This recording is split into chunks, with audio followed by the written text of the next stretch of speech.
وعلمه من البيان ما لم يعلم فسبحان الذي لا يحصى امتنانه باللسان ولا بالقلم ونشهد أن لا إله إلا الله وحده لا شريك له ونشهد أن محمدا عبده ورسوله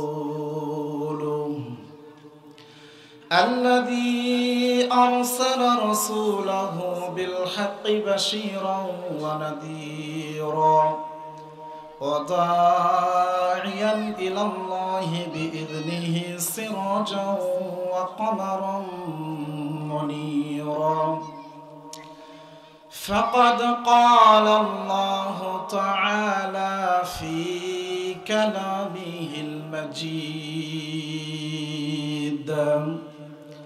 وفي فرقانه الحميد সকলে জবান ছেড়ে পড়েন আউযু বিল্লাহি মিনাশ শাইতানির রাজীম বিসমিল্লাহির রহমানির রহিম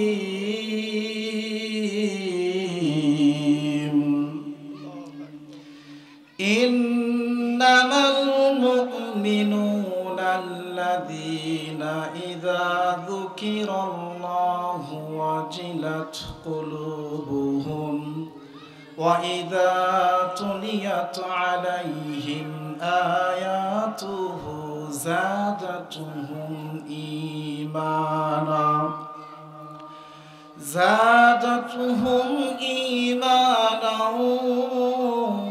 وعلى ربهم يتوكلون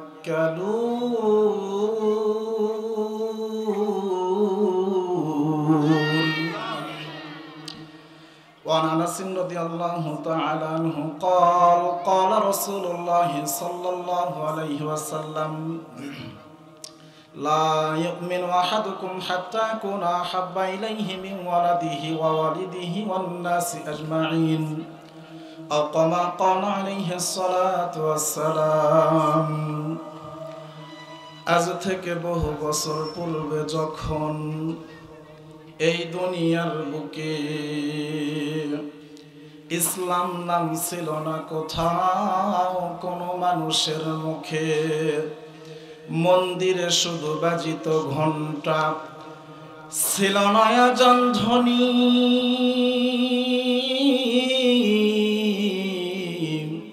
সে আধান জগতে এসেছিলে তুমি হে সাধক রব্বানী মানুষের মাঝে মানুষ রূপে জন্ম নিলা মানুষের মন করিলা জয়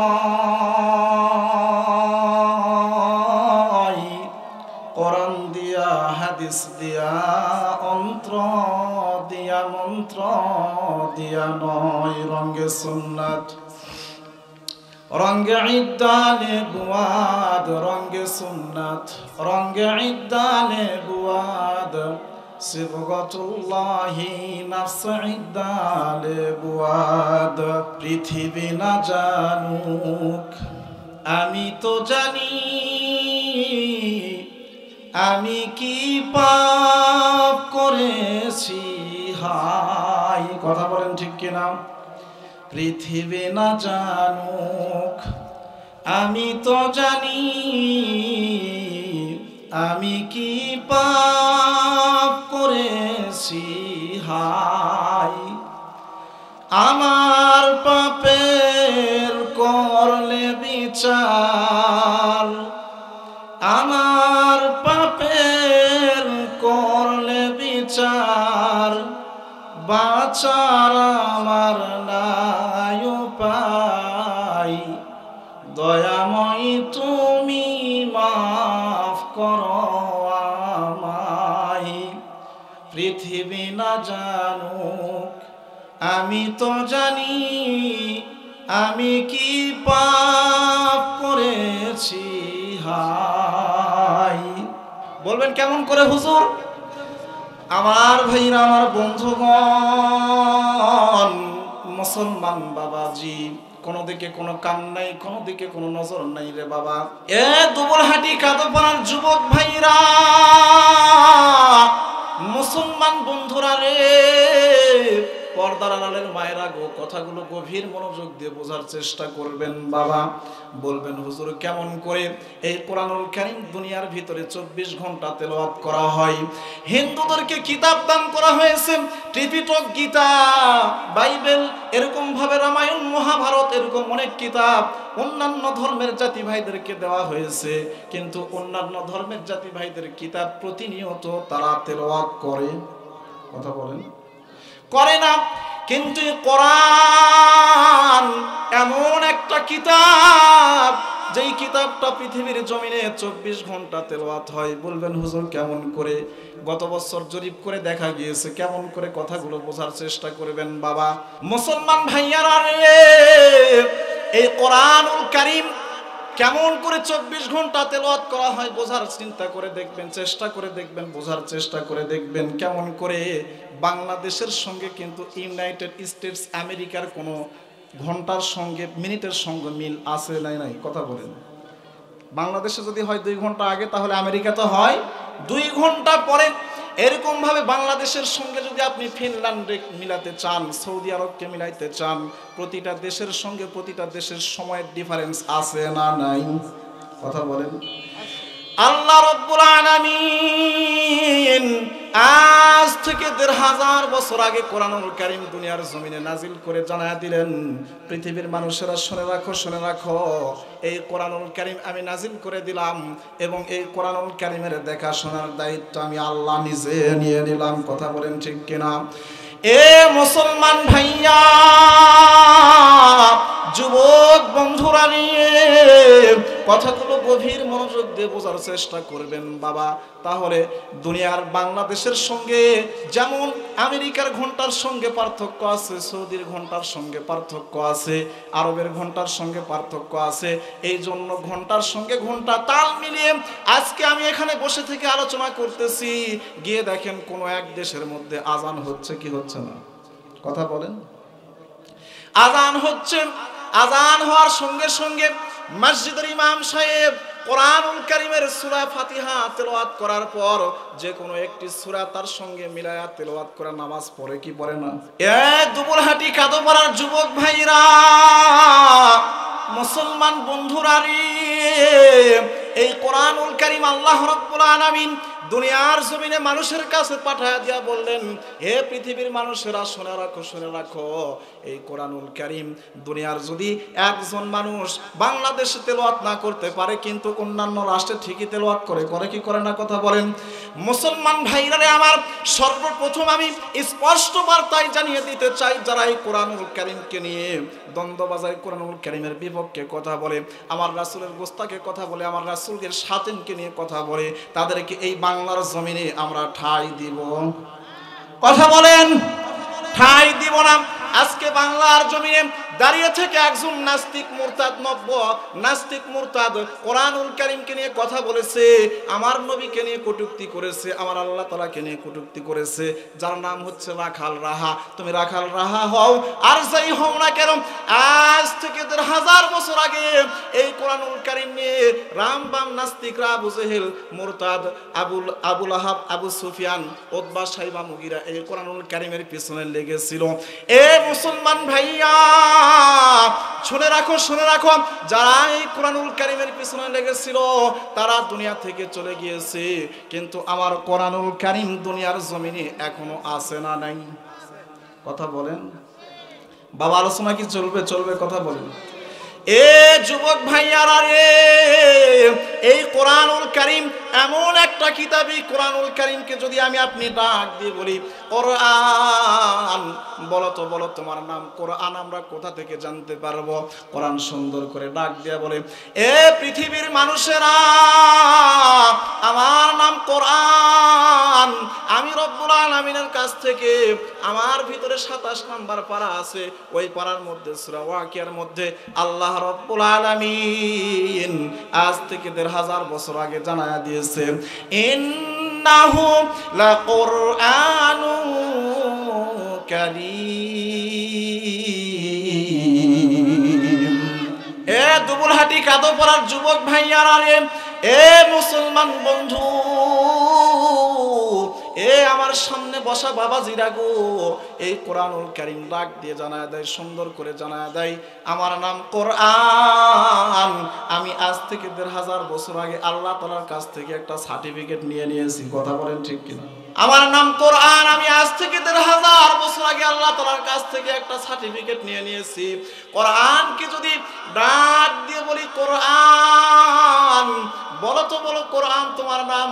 কোরআন আমরা জানতে পারলাম, কিন্তু তুমি কোথায় থেকে এসেছো, কোথায় তোমার বাড়ি, তোমাকে তো আমরা চিনি না, সেইভাবে বুঝি না, বলো তো বলো তোমার বাড়ি কোথায়।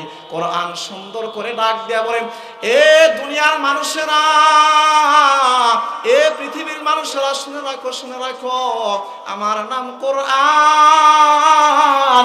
আল্লাহ রাব্বুল আলামিন আজ থেকে 1500 বছর আগে সূরা বুরুজের মধ্যে ডাক দিয়ে বলে, বাল হুয়া কুরআনুম মাজিদ ফি লাওহিম মাহফুজ। ডাক দিয়া বলেন, এ পৃথিবীর মানুষেরা, শুনে রাখো শুনে রাখো, আজ থেকে 1500 বছর আগে কোরআনুল কারীম আল্লাহ রাব্বুল আলামিন আমাকে লাওহে মাহফুজে সংরক্ষিত রেখেছিল। সেখান থেকে দুনিয়ার জমিনে জিবরিল আমিনের মাধ্যমে দুনিয়ার মধ্যে একজন নবী ছিল, যেই নবীর নাম ছিল পয়গম্বর আরবী সাল্লাল্লাহু আলাইহি ওয়াসাল্লাম, বিশ্ব নবী সাল্লাল্লাহু আলাইহি ওয়াসাল্লাম। ওই নবীর উপরে আমাকে নাজিল করে দিয়েছে। লিল্লাহি তাকবীর। কোরআন সুন্দর করে জানা যায়, পৃথিবীর মানুষেরা, আজ থেকে 1500 বছর আগে আমাকে আল্লাহ রাব্বুল আলামিন লাওহে মাহফুজের মধ্যে সংরক্ষিত রেখেছিল। সেখান থেকে আমাকে বের করে দুনিয়ার জমিনে জিবরিল আমিনের মাধ্যমে আমাকে বিশ্ব নবীর উপরে নাজিল করেছে। সুবহানাল্লাহ বলবেন না? এ যুবক ভাইয়ারা, এ দুবুলহাটির ভাইয়ারা রে, এ মুসলমান বন্ধু, কেন নামাজ পড়বেন না, কেন রোজা করবেন না বাবা? এই কোরআনুল কারীমকে যদি ডাক দিয়ে বলা হয় কোরআন, বলো তো বলো তুমি দুনিয়ার জমিনে কোন মাসে এসেছো? কোরআন সুন্দর করে ডাক দিয়া জানা যায়, এ পৃথিবীর মানুষেরা, আমি কোরআনুল কারীম দুনিয়ার মধ্যে আল্লাহ রাব্বুল আলামিন যেদিন থেকে পৃথিবী সৃষ্টি করেছে, সেদিন থেকে আল্লাহ রাব্বুল আলামিনের কাছে 12টি মাস আরবি হিসাবে আছে না নাই? কথা বলেন। এ যুবক ভাইয়ারা রে, এ মুসলমান বন্ধু, কোরআনুল কারীম সুন্দর করে জানায়া দেয়, শাহরু রমাদান আল্লাযী উনজিলা ফীহিল কুরআন। এ মুসলমান ভাইয়ারা, কোরআনুল কারীম সুন্দর করে জানায়া দেয়, পৃথিবীর মানুষেরা শুনে রাখো শুনে রাখো, আমি কোরআন। আল্লাহ রাব্বুল আলামিনের যে 12টি মাস আছে, আল্লাহ তাআলা যে মাসগুলো দান করেছে, এই মাসগুলোর মধ্যে একটি মাসের নাম হচ্ছে রমজান মাস। কি মাস? কথা বলেন। রমজান মাস আমার রব্বুল আলামিন আজ থেকে 1500 বছর আগে আমি কোরআনুল কারীমকে আল্লাহ তাআলা দুনিয়ার জমিনে নাজিল করেছে রমজান মাসে। সুবহানাল্লাহ বলেন। কোরআনুল কারীমকে যদি আবারও প্রশ্ন করা হয়, কোরআন, বলো তো বলো কোরআন, তুমি যে রমজান মাসে আসলে, রমজান মাসের মধ্যে কোন দিন তুমি দুনিয়াতে এসেছো? প্রশ্ন থাকে কি থাকে না? কথা বলেন। এ দুবুলহাটি কাদোপাড়ার যুবক ভাইরা, এ পর্দার আড়ালের মায়েরা গো, কোরআন সুন্দর করে জানায়া দিতেছেন, ইন্না আনজালনাহু ফি লাইলাতিল কদর। আল্লাহু আকবার বলেন। এ পৃথিবীর মানুষেরা, আমি কোরআনুল কারীম দুনিয়ার দুনিয়ার জমিনে রমজান মাসের একটি পবিত্রময় রজনী আছে, যে রজনীতে আল্লাহ রাব্বুল আলামিন যে রজনীর নাম রেখেছে শবে কদর, ওই রজনীর মধ্যে আল্লাহ তাআলা আমাকে এই দুনিয়ার জমিনে নাজিল করেছে। আল্লাহু আকবার বলেন। কোরআনকে যদি ডাক দিয়া বলি, কোরআন বলো তো, বলো কোরআন তোমাকে দুনিয়ার জমিনে কেন পাঠানো হলো, তুমি কেন দুনিয়ার জমিনে আসলে? কোরআন সুন্দর করে ডাক দিয়া জানায় দেয়, কিতাবুন আনজালনাহু ইলাইকা লিতুখরিজান নাসা মিনাজ যুলুমাতি ইলান নূর। কোরআন সুন্দর করে ডাক দিয়া জানায় দেয়, এ পৃথিবীর মানুষেরা, আমি কোরআনুল কারীমকে আল্লাহ রাব্বুল আলামিন আজ থেকে ১,৫০০ বছর আগে দুনিয়ার জমিনে নাজিল করে জানায়া দিলেন, পৃথিবীর মানুষেরা শুনে রাখো, শুনে রাখো, আমি কোরআনুল কারীমে দুনিয়ার মধ্যে আসলাম একটি মাত্র কারণ, দুনিয়ার মধ্যে যারা নাকি অন্ধকারের পথে চলে যায়, আমি কোরআন তাদেরকে আমি আলোর পথ দেখানোর জন্য আল্লাহ তাআলা আমাকে পাঠায়া দিয়েছে। লিল্লাহি তাকবীর। সেই কোরআনের তাফসীর শোনার জন্য আজকে আমি আপনি এই কাদোপাড়ার ময়দানে এসে জমা হয়েছি। বাইরা গো মুসলমান বন্ধুরে, যেই কোরআনুল কারীম আমাদেরকে আলোর পথ থেকে, অন্ধকারের পথ থেকে আলোর পথে নিয়ে আসবে, এই কোরআন শোনার প্রয়োজন আছে না নাই? কথা বলেন। তাহলে এই কোরআনকে নিয়ে যেই নাস্তিকগুলো, যেই রামগুলো, বামগুলো কোরআনকে নিয়ে কটূক্তি করে, আজকে তাকায় তাকায় দেখলাম ফেসবুকের মধ্যে একটা লাইভ ভাইরাল হয়েছে, আপনি আওয়ামী লীগ করেন, বিএনপি করেন, জামাত করেন, কোনো আপনার টাইম নাই। এই কোরআনুল কারীমকে নিয়ে যদি কেউ কথা বলে, তাকে আমরা এই বাংলার জমিনে ঠাঁই দিব। কথা বলেন। কোরআনকে বলতেছে কোরআন ভাওতাবাজি। নাউজুবিল্লাহ বলবেন না? কোরআন ভাওতাবাজি।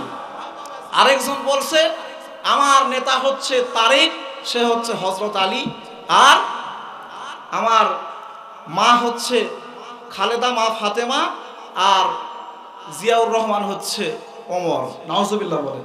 এ দুবুরহাটি কাদোপাড়ার যুবক ভাইরা, মুসলমান বন্ধুরা রে, পর্দার আড়ালের মায়েরা গো, এই কোরআনুল কারীম কিন্তু যার তার মধ্যে প্রবেশ করে। এই কোরআনুল কারীম কিন্তু দুনিয়ার মধ্যে যার তার মধ্যে প্রবেশ করে না। বাবা বলবেন হুজুর কেমন করে? মনে করেন একটা উপমা আপনাদের সামনে আমি দেই। একজন খাটো বাটু ছেলেকে আর একটা বাটু মেয়ের সঙ্গে বিয়ে দিয়েছে। কি করেছে? কথা বলেন। বাটু মেয়ের সঙ্গে বিয়ে দিয়েছে।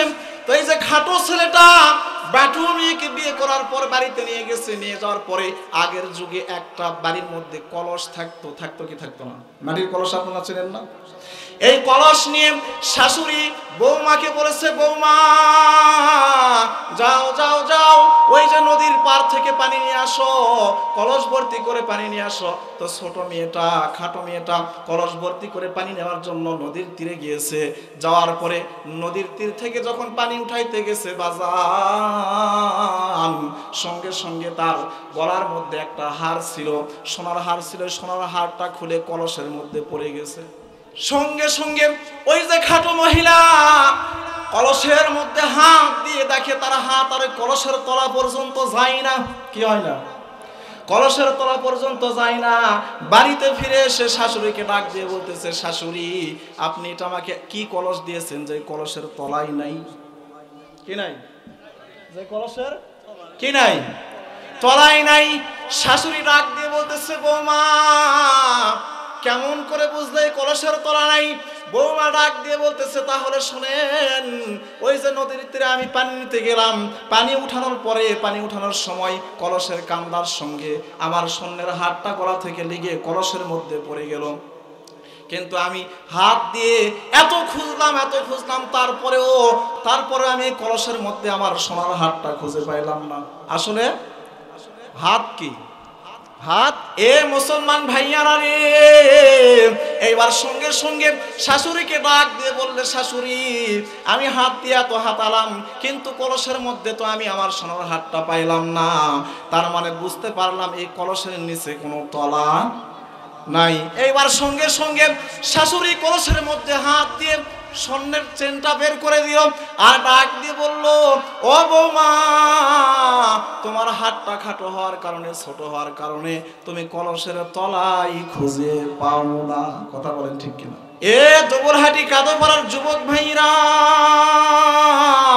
মুসলমান বন্ধুগণ, মুসলমান বাবাজি, কথাগুলো গভীর মনোযোগ দিয়ে বোঝার চেষ্টা করবেন। বর্তমানে দুবলহাটি বাজারে সবচাইতে কম দামে কোন কাঁচা তরকারি পাওয়া যায় বলেন? না কপি নয়, কোন তরকারি? মূলা। মূলা মূলা দুবলহাটি বাজারে সবচাইতে কম দামে কোন তরকারি পাওয়া যায়? আমি অনর্থক কোন উপমা দিচ্ছি না বাবা, বোঝানোর ক্ষেত্রে বলতেছি। আমি আলোচনায় চলে যাব। আমার আলোচনার বিষয়বস্তু হচ্ছে কিয়ামত সম্পর্কে আমি কথা বলবো। কিন্তু যেই কোরআনুল কারীমের কথাগুলো আমরা শুনতে আসছি, এই কোরআনুল কারীমের সঙ্গে আমাদের পরিচিত হওয়ার দরকার আছে না নাই? কথা বলেন। এ যুবক ভাইরা, এই কোরআনুল কারীমের সঙ্গে আমি একটা উপমা দিচ্ছি, কথাগুলো বোঝার চেষ্টা করবেন। দুবলহাটি বাজারের মধ্যে সবচাইতে কম দামে পাওয়া যায় কাঁচা তরকারি হচ্ছে মূলা। এই মূলাটা আপনি বাড়িতে কিনে নিয়ে যাবেন, নিয়ে যাওয়ার পরে ওই বাড়িতে 10 কেজি গরুর গোশত নিয়ে যাবেন। কি করবেন? 10 কেজি গরুর গোশত নিয়ে যাবেন। 10 কেজি গরুর গোশত রান্না করার পর 10 কেজি গরুর গোশত, আপনি এমনও পেটুক মানুষ আছে যারা 2 কেজি গরুর গোশত একলাই খেয়ে ফেলে। কথা বলেন ঠিক কিনা? এই মানুষগুলোকে বলবেন যে তুমি 2 কেজি গরুর গোশত খেয়ে নাও। 2 কেজি গরুর গোশত খাওয়ার পর ওই ব্যক্তিকে বলবে একটা মূলা তুমি খাও। মুসলমান ভাইয়ারা এই কথাগুলো বোঝার চেষ্টা করবেন। ওই যে 2 কেজি গোশত খাওয়ার পরে একটা মূলা যদি খাই, এই মূলা খাওয়ার কারণে যতবার তার ঢেকুর উঠবে, গরুর গোশতের কিন্তু কোনো ঢেকুরের সাথে গন্ধ উঠবে না, গন্ধ উঠবে মূলার। কথা বলেন ঠিক কিনা? এ দুবলহাটি কাদোপাড়ার যুবক ভাইয়ারা, এ মুসলমান বন্ধু, কোনো দিকে কোনো কান নাই, কোনো দিকে কোনো নজর নাই রে বাবা। হতে পারে এটা আমার আপনার জন্য শেষ মাহফিল। কথা বলেন ঠিক কিনা? আমি এখান থেকে কথা বলে স্টেজ থেকে নামতে পারবো কিনা এর কোনো গ্যারান্টি নাই। নিজের চিন্তা নিজে করেন, অন্যের দিকে কোনো চিন্তা করার প্রয়োজন নাই, প্রয়োজন নাই। আপনার কবরে আমি যাব না, আমার কবরে আপনি আসবেন না। কথা বলেন ঠিক কিনা? এই জন্য নিজের অন্তরকে নিজে পরিষ্কার করার চিন্তা করে দেখেন মুসলমান ভাইয়ারা রে। এই যে মূলা খাওয়ার পরে মানুষের মুখ থেকে গরুর গোশত যতগুলোই খাক না কেন, কিন্তু গরুর গোশতের গন্ধ বের হবে না, মূলার গন্ধটাই কিন্তু বের হবে। কথা বলেন ঠিক কিনা? মূলার মধ্যে পাওয়ার আছে। এ যুবক বন্ধুরা, যুবক বন্ধুগুলো, আমার কথাগুলো গভীর মনোযোগ দিয়ে বোঝার চেষ্টা করবেন বাবা। আজকে আমরা যে নিষ্পাপ মাসুম বাচ্চাগুলোকে এই কোরআনুল কারীমের শিক্ষা দেই না। আমাদের পাশে দুবলহাটি মাদ্রাসা আছে, আমাদের পাশে শৈলকুপা মাদ্রাসা আছে, এই পাশে পিরোজপুর মাদ্রাসা আছে কি নাই? কথা বলেন। এই যে কোরআনুল কারীমের সহি শিক্ষাগুলো আমরা দিতে পারি না, সহি শিক্ষা আমরা আমাদের সন্তানকে দিতে পারি না। যদি আমাদের সন্তানকে আমরা সহি শিক্ষা দান করতাম, কোরআনুল কারীমের শিক্ষা যদি আমার সন্তানকে আমি দান করতাম, আমার সন্তানকে আমি করাইতাম, তাহলে এই সন্তান বড় হয়ে ইঞ্জিনিয়ার হোক, ডক্টর হোক, যত বড়ই ডক্টরেট করে নেওয়ালা হোক না কেন, এই সন্তান ঘুষের টাকা নিতে পারতো। কারণ ওই যে যখনই নিতে যাবে তখনই মুনার মতো গন্ধ বের হবে বাবা। কি হবে? কথা বোঝেন নাই? মুসলমান ভাইয়ারা আমার, যুবক বন্ধুরা, এই কোরআনুল কারীম যদি আমার আপনার সন্তানের মধ্যে থাকতো, তাহলে আজকে ঢাকা থেকে বাস ফিরতেছে রাজশাহীর পথে, ওই বাসের মধ্যে 50 জন যাত্রী ছিল, তারপরেও একজন যাত্রী কেউ কথা বলতে পারে নাই। ডাকাত দল উঠে দিনে দুপুরে একটা মেয়েকে 3 ঘন্টা ধরে দর্শন করেছে। নাউজুবিল্লাহ বলেন। ওরে মুসলিম, ওরে মুসলিম, তুই আজও কেন বসে, ওরে মুসলিম তুই আজও কেন বসে, চারিদিকে কত মা বোনদের কান্নার আওয়াজ আসে। কথা বলেন ঠিক কিনা? চারিদিকে কত মা বোনদের কান্নার আওয়াজ আসে। বিশ্ব আজি ভরে গেছে মুসলমানের লাশে। ওরে মুসলিম তুই আজও কেন বসে, মসজিদের ওই কোণে বসে তাসবিহ হাতে নিয়ে ভাবছো তুমি তোমার আগে আর জান্নাতে কে যাবে? ও তোমার সুফিগিরির দাম নাই কোনো, তোমার ভণ্ডগিরির দাম নাই কোনো আমার আল্লাহ তাআলার কাছে। ওরে মুসলিম তুই আজও কেন বসে? কথা বলেন ঠিক কিনা? এ যুবক ভাইয়ারা, তাহলে কোরআনুল কারীমের শিক্ষা যদি আমার আপনার সন্তানের মধ্যে থাকতো, তাহলে আজকে দিনে দুপুরে একটা বাসের মধ্যে একটা মহিলাকে 3 ঘন্টা দর্শন করত। ওখানে আমার সন্দেহ হচ্ছে যে 50 জন যাত্রী ছিল, ওই 50 জন যাত্রীর মধ্যে কি 20 জন পুরুষ ছিল না? সবগুলা হিজড়া। কথা বলেন ঠিক কিনা? হ্যাঁ, এই যে কোরআনুল কারীমের শিক্ষা না থাকার কারণে এগুলো হয় বাবা। আজকে কোরআনুল কারীমের শিক্ষা না থাকার কারণে, এই কোরআনুল কারীমকে না মানার কারণে দুনিয়ার মানুষগুলো বিকৃত হয়ে যাচ্ছে। কি হয়ে যাচ্ছে কথা বলেন? বলবেন হুজুর কেমন করে কেমন করে? তাহলে দেখেন, আজ থেকে 2 বছর আগে সমীকরণ করে দেখা হয়েছে। একজন মানুষ নিজে খ্রিস্টান, একজন ব্যক্তি, আমি যে কথাগুলো বলতেছি একটা কথা আমি বানোয়াট কথা বলতেছি না, কথা বলেন ঠিক কিনা? খ্রিস্টান একজন ব্যক্তি কি করেছে? নিজে 2 কোটি টাকা খরচ করে কুকুরের চেহারা বানাইছে তার নিজের শরীরে পরার জন্য। তো কি বিকৃত হচ্ছে না চেহারা? কথা বলেন। আজকে আমেরিকার লস অ্যাঞ্জেলসের দিকে তাকায় দেখেন, অগ্নি বায়ু দিয়ে আল্লাহ রাব্বুল আলামিন দুনিয়ার ওই লস অ্যাঞ্জেলস যারা কোরআনুল কারীমকে মানতো না, যারা কোরআনুল কারীমের স্পর্শে আসতো না, এই জন্য আল্লাহ রাব্বুল আলামিন তাদের অগ্নি বায়ু দিয়ে জ্বলায়া দিয়েছে। কি তাই নাই? কথা বলেন। এ যুবক ভাইয়ারা, আর বেশি লম্বা করব না বাবা। কোনো দিকে কোনো কান নাই বাবা, কোনো দিকে কোনো নজর নাই। আমার আল্লাহ রাব্বুল আলামিন আজ থেকে 1500 বছর আগে কোরআনুল কারীমের ভাষায় জানায়া দেয়, ওয়ানুফিখা ফিস সূরি ফাসঈকা মান ফিস সামাওয়াতি ওয়া মান ফিল আরদ। আল্লাহু আকবার বলেন।